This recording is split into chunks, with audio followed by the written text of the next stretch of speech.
Today was George's favourite day of the whole week. It was Sunday, and that meant that he was going on an adventure with Grandad. This particular Sunday, Grandad took George to the Museum of Wildlife. Inside they saw ferocious dinosaurs, wondrous whales, massive mammoths, and even stranger creatures of every colour and shape. But Grandad didn't stop to look at any of it.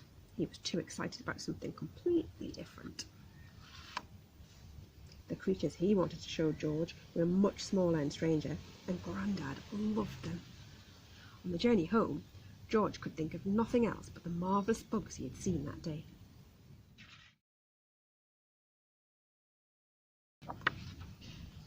That night, George's dreams were filled with buzzing bees, floating butterflies, and sliding snails. When he woke up, George couldn't wait to get outside. He packed his rucksack and headed out to see what he could find. In the garden, he noticed bugs everywhere. Something fluttered past George's face. He tried to catch it, but it was too quick for him.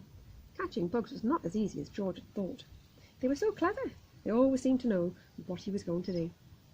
George had to learn to be even more cunning to outwit them.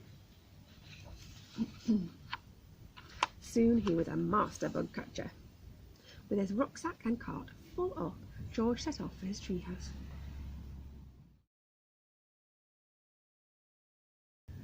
After he'd found a place for every bottle and jar, George admired his collection. Examining them closely, he saw so many different shapes and colours.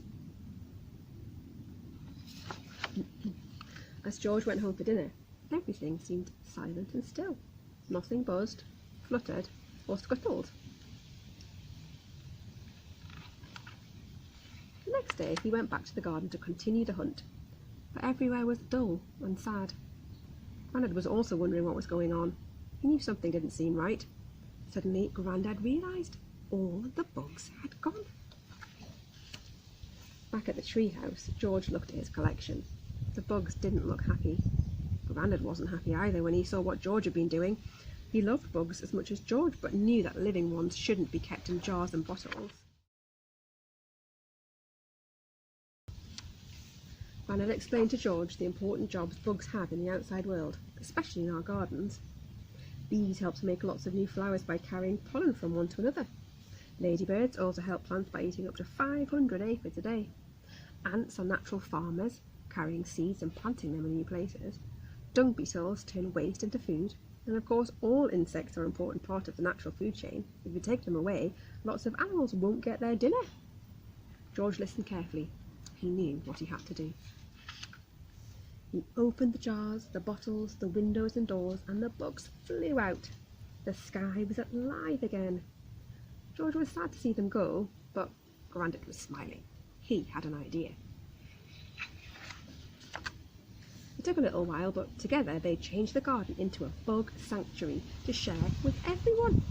Grandad and George agreed that watching bugs in their natural habitat was the very best thing in the world.